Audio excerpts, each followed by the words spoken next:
एक दिन ब्रह्मा जी के घर 4 पुत्र सनक, संदन, सनातन और सनत कुमार विष्णु जी से मिलने बैकुंठ गए। तभी द्वारपाल जय और विजय ने उन्हें द्वार पर ही रोक दिया। इन बच्चों के अवतार को देखकर वे हंसने लगे।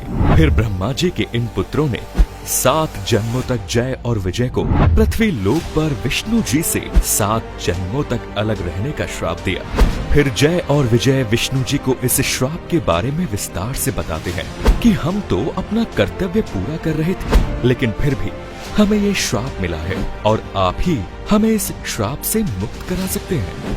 भगवान विष्णु ने कहा, मैं आपको इस श्राप से मुक्त तो नहीं करा सकता, लेकिन मैं आपको इस श्राप से मुक्ति पाने का उपाय जरूर बता सकता हूँ। आप मुझसे दूर पृथ्वी लोक पर 7 जन्मों तक जीना स्वीकार करोगे या फिर 3 जन्मों तक मेरा शत्रु बनकर। इस पर जय और विजय ने विचार किया कि 7 जन्म दूर रहने से बेहतर है कि 3 जन्म तक शत्रु बनकर रहा जाए। इसीलिए उन्होंने 3 जन्म तक भगवान विष्णु का शत्रु बनकर रहना स्वीकार किया।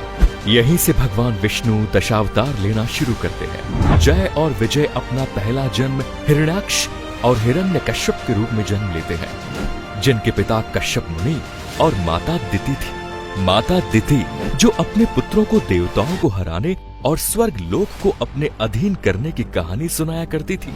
जब हिरण्याक्ष और हिरण्यकश्यप बड़े हो गए तो उन्होंने ब्रह्मा जी को कठिन तप से प्रसन्न करके वरदान में अमर होने की इच्छा जताई, लेकिन ब्रह्मा जी ने अमर होने के बदले दूसरा वरदान मांगने को कहा। तब हिरण्याक्ष ने सभी भगवानों के नाम के साथ उन सभी जीवों का नाम लेकर वरदान मांगा कि इनमें से किसी के हाथों मेरी मृत्यु ना हो।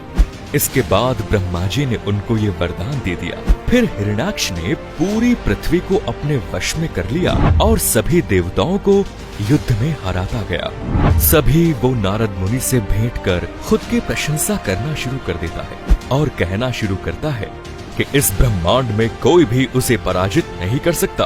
इस पर नारद मुनि कहते हैं कि भगवान विष्णु है जिनसे तुम कभी जीत नहीं पाओगे। तो हिरण्याक्ष भगवान विष्णु से युद्ध कर पूरे ब्रह्मांड को अपने अधीन करना चाह रहा था। इसके लिए हिरण्याक्ष ने एक योजना बनाई कि वो स्वयं तो बैकुंठ लोक जा नहीं सकता, तो उसने पृथ्वी को समंदर के सबसे नीचे छिपा दिया, जिससे ब्रह्मांड का संतुलन बिगड़ने लगा। तभी भगवान विष्णु ने पृथ्वी को बचाने के लिए एक नई स्पीशीज को बनाने का निश्चय किया, जिसका शरीर पृथ्वी से कई गुना बड़ा था। और ये नया स्पीशीज भगवान विष्णु का वराह अवतार कहलाया।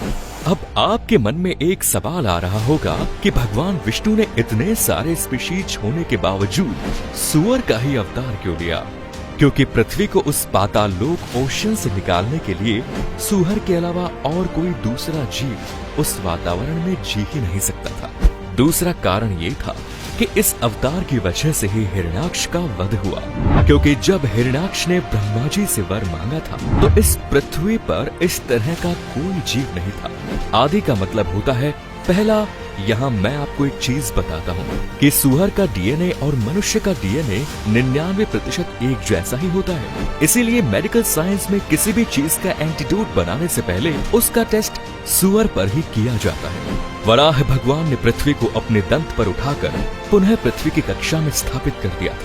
नक्षत्र साइंस के अनुसार वराह भगवान द्वारा पृथ्वी को अपनी कक्षा में स्थापित करने का समय और प्लेट टेक्टोनिक की हलचल से 7 महाद्वीपों का निर्माण होने का समय एक ही था।